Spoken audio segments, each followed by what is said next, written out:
TNN TV کی بین الاقوامی خبروں کے ساتھ میں ہوں رخسار شہزاد۔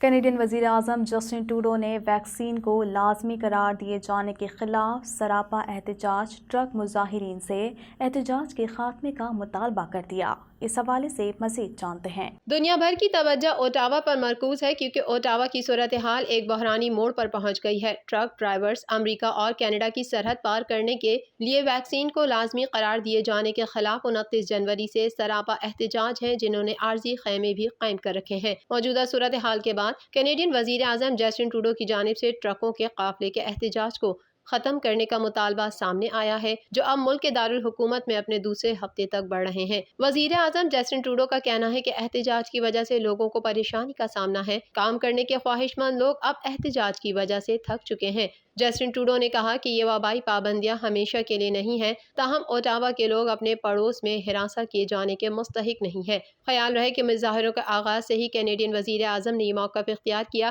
کہ مظاہروں کے پہلے ویکینڈ کے دوران کچھ شرکاء کے رویے، جن میں ٹروڈو حکومت کے خلاف نفرت کا اظہار کرنے اور پرتشدد جذبات کا اظہار کرنے والے افراد کے رویے پر برہمی کا اظہار کرنے کے بعد ان کا مذاکرات کا کوئی ارادہ نہیں ہے۔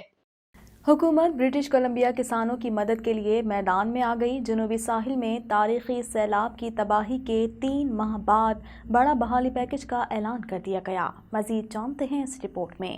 حکام کی جانب سے برٹش کولمبیا کے جنوبی ساحل میں تاریخی سیلاب کی تباہی کے 3 ماہ بعد $228 ملین کے بحالی پیکج کا اعلان کر دیا گیا۔ کینیڈا کے وفاقی اور صوبائی وزرائے زراعت نے کہا ہے کہ فنڈز سخت متاثرہ زرعی شعبے کی طرف جائیں گے۔ نومبر کے وسط میں ریکارڈ بارشوں کے طوفان کے باعث کھیتوں، گوداموں اور گھروں میں بڑے سیلاب کی وجہ سے ہزاروں مویشی بھی لقمہ اجل بنے۔ BC کی وزارت زراعت کا کہنا تھا کہ یہ فنڈنگ صوبے کی تاریخ میں اس شعبے کے لیے بحالی کا سب سے بڑا پروگرام ہے اور یہ امداد ان کسانوں کے لیے دستیاب ہوگی جنہیں سیلاب کے دوران ناقابل تصور نقصانات کا سامنا کرنا پڑا تھا۔ انہوں نے مزید کہا کہ ہم کسانوں کو ان کے کاروباروں کو دوبارہ پٹری پر لانے میں مدد کر رہے ہیں، ساتھ ہی خوراک کی حفاظت اور معیشت کو بھی سپورٹ کر رہے ہیں۔ وزیر زراعت نے یہ بھی کہا کہ سیلاب سے بحالی کا پروگرام 4 اہم شعبوں میں اخراجات کو پورا کرے گا جو موجودہ سرکاری پروگراموں یا نجی انشورنس کے تحت نہیں آتے ہیں۔ انہوں نے بارشوں کے حوالے سے بتایا کہ ڈیری، پولٹری، بیف اور ہاگ فارمز میں جانوروں اور بنیادی ڈھانچے کو شدید نقصان پہنچا اور 7,500 ٹن سے زیادہ کھیت کی سبزیاں ضائع ہوئیں اور بہت سی دوسری فصلوں کو بھی نقصان پہنچا۔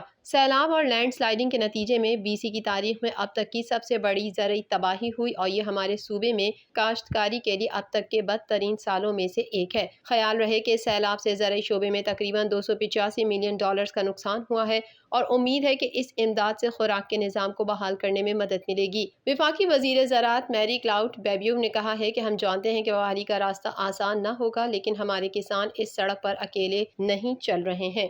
کینیڈا کے اونٹیریو صوبے میں کورونا کیسز کی تعداد سب سے زیادہ ہے۔ صوبے بھر میں کورونا وائرس سے متاثر ہونے والوں کی تعداد 10,54,061 تک جا پہنچی ہے۔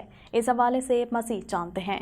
کینیڈا بھر میں کورونا وائرس کے پھیلاؤ میں ایک بار پھر اضافہ دیکھنے میں آ رہا ہے۔ آخری اطلاعات کے مطابق کینیڈا بھر میں کورونا کے مریضوں کی مجموعی تعداد 31,36,690 تک جا پہنچی ہے، جبکہ ہلاکتیں 34,815 ہو گئیں۔ ملک بھر میں 29,37,148 سے زائد مریض صحت یاب ہو چکے ہیں۔ کینیڈا کے آنٹیریو صوبے میں کورونا کیسز کی تعداد سب سے زیادہ ہے۔ صوبے بھر میں کورونا وائرس سے متاثر ہونے والوں کی تعداد 10,54,061 تک جا پہنچی ہے، جبکہ ہلاکتوں کی تعداد 11,836 ہے۔ کینیڈا میں کورونا وائرس کے سبب سب سے زیادہ ہلاکتیں کیوبیک صوبے میں ہوئی ہیں۔ صوبے میں کورونا وائرس کے مجموعی کیسز کی تعداد 8,83,190 ہے، جبکہ صوبے میں کورونا وائرس کے باعث ہونے والی ہلاکتوں کی تعداد 13,495 تک پہنچ چکی ہے۔ کینیڈین صوبے البرٹا میں بھی اس مہلک وبا میں اضافہ دیکھنے میں آ رہا ہے۔ البرٹا صوبہ اس وقت کورونا وائرس کی وجہ سے بحرانی صورتحال کا سامنا کر رہا ہے۔ صوبے میں 5,08,051 افراد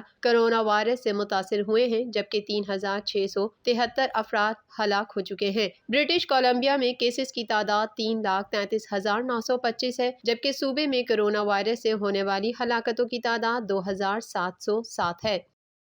یوکرین کی سرحد پر عسکری سرگرمیوں میں تیزی آ گئی۔ امریکی افواج کا پہلا دستہ متعدد طیاروں میں پولینڈ پہنچ گیا۔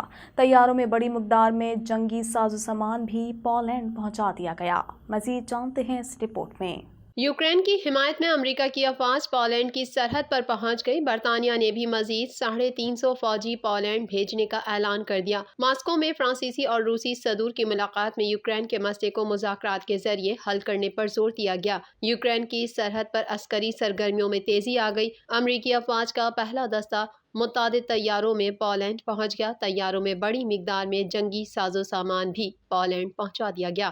صدر بائیڈن نے 3000 فوجی پولینڈ بھیجنے کا اعلان کیا تھا۔ میجر جنرل کرسٹوفر پولینڈ میں امریکی افواج کی کمان کریں گے۔ غیر ملکی خبر رساں ادارے کے مطابق امریکی فوجیوں کو لے کر مزید طیارے جلد پولینڈ میں اتریں گے۔ برطانیہ نے بھی مزید 350 فوجی پولینڈ بھیجنے کا اعلان کر دیا۔ برطانوی وزیر دفاع کے مطابق 100 برطانوی فوجی پہلے ہی پولینڈ کی سرحد پر موجود ہیں، جو یوکرین پر ممکنہ روسی حملے کی صورت میں نیٹو ممالک کی سیکیورٹی کو یقینی بنائیں گے۔ ماسکو میں فرانسیسی صدر میکرون اور ان کے روسی ہم منصب ولادیمیر پوٹن کی ملاقات ہوئی۔ ملاقات میں دونوں رہنماؤں نے یوکرین کا تنازع مذاکرات کے ذریعے حل کرنے پر زور دیا۔ نیوزی لینڈ کی وزیر اعظم کی تقریر کے دوران پارلیمنٹ کے باہر کورونا پابندیاں ختم کرنے کے لیے احتجاجی مظاہرہ کیا گیا۔ مزید جانتے ہیں اس رپورٹ میں۔ نیوزی لینڈ کے وزیر اعظم جیسنڈا آرڈرن کا کہنا ہے کہ 2022 میں کرونا وائرس کے مزید ویریئنٹ سامنے آ سکتے ہیں۔ نیوزی لینڈ کی وزیر اعظم جیسنڈا آرڈرن نے پارلیمنٹ سے خطاب میں کہا کہ اومیکرون ویریئنٹ کا مطلب یہ نہیں کہ کرونا کی وبا کا خاتمہ ہو رہا ہے۔ نیوزی لینڈ کو 2022 میں کرونا وائرس کے نئے ویریئنٹس کے لیے تیار رہنا چاہیے۔ وزیر اعظم جیسنڈا آرڈرن نے کہا ہے کہ ماہرین نے خبردار کیا ہے کہ اومیکرون ویریئنٹ کرونا کا آخری ویریئنٹ نہیں ہے، اس لیے احتیاطی تدابیر اور اقدامات کرنے ہوں گے۔ کرونا وائرس کے خلاف احتیاطی تدابیر کے ساتھ آگے بڑھنا ہوگا۔ وزیر اعظم جیسنڈا آرڈرن کی تقریر کے دوران سینکڑوں افراد نے ویلنگٹن میں پارلیمنٹ کی عمارت کے باہر مظاہرہ کیا اور کرونا پابندیاں ختم کرنے کا مطالبہ کیا۔ بھارت کی ریاست کرناٹک میں حجاب کرنے والی مسلمان طالبات پر حکومتی کالج کی جانب سے پابندی کے خلاف درخواست پر اہم پیش رفت سامنے آئی ہے۔ مزید جانتے ہیں اس رپورٹ میں۔ بھارت کی ریاست کرناٹک میں حجاب کرنے والی مسلمان طالبات پر حکومتی کالج کی جانب سے پابندی کے خلاف درخواست پر اہم پیش رفت ہوئی ہے۔ کرناٹک میں کالج میں مسلمان خواتین کو حجاب پہننے سے روکنے کے معاملے پر بھارتی ہائی کورٹ جلد ہی حجاب سے روکنے کے خلاف مسلمان خواتین کی پٹیشن پر فیصلہ سنائے گی۔ کالج کے باہر ہندو انتہا پسند اور مسلمان طالبات آمنے سامنے آ گئے۔ حجاب پہنے مسلمان طالبات نے بھی کالج کے باہر احتجاجی مظاہرہ کیا۔ بھارتی میڈیا کے مطابق زعفرانی رنگ کے کپڑے پہنے ہندو انتہا پسند طلباء بھی سراپا احتجاج ہیں۔ پولیس نے مظاہرین کو منتشر کرنے اور صورتحال پر قابو پانے کے لیے لاٹھی چارج کیا۔ بھارتی میڈیا کا کہنا ہے کہ کانگریس کا کرناٹک میں کالجز بند کرنے کا مطالبہ کر رہی ہے۔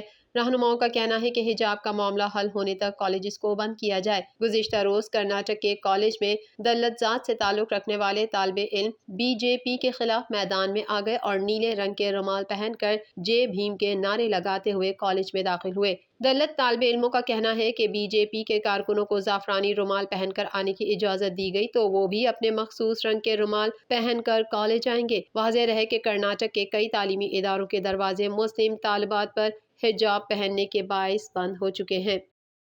امریکہ میں کرونا وائرس کے متاثرہ افراد کی تعداد 7,83,70,774 ہو گئی ہے، جبکہ 9,28,879 افراد کرونا وائرس سے ہلاک ہو چکے ہیں۔ اس حوالے سے مزید جانتے ہیں۔ دنیا بھر میں کرونا کیسز میں تیزی سے پھیلاؤ کا سلسلہ جاری ہے۔ دنیا بھر میں کیسز کی تعداد 39,86,00,000 سے تجاوز کر گئی۔ دنیا بھر میں کرونا سے ہونے والی اموات کی تعداد 57,70,904 ہو گئی ہے۔ 39,86,74,670 افراد کرونا وائرس سے متاثر ہو چکے ہیں، جبکہ 31,85,90,767 افراد صحت یاب ہو چکے ہیں۔ امریکہ میں کرونا وائرس کے متاثرہ افراد کی تعداد 7,83,70,774 ہو گئی ہے، جبکہ 9,28,879 افراد کرونا وائرس سے ہلاک ہو چکے ہیں۔ بھارت میں کرونا کیسز کی مجموعی تعداد 4,23,39,600 سے زائد ہو گئی، جبکہ 5,04,078 ہلاکتیں ہو چکی ہیں۔ ترکی میں کرونا وائرس سے اموات 88,970 تک جا پہنچی ہیں، جبکہ کیسز 1,23,35,015 ہو چکے ہیں۔ سعودی عرب اسی فہرست میں 67ویں نمبر پر پہنچ چکا ہے، جہاں کرونا وائرس سے اب تک کل اموات 8,957 رپورٹ ہوئی ہیں، جبکہ مملکت میں کرونا مریضوں کی تعداد 7,12,644 تک جا پہنچی ہے۔ TNN TV کے نیوز بلیٹن سے فی الوقت اتنا ہی. مزید خبروں اور اپڈیٹس کے لیے دیکھتے رہیے TNN TV.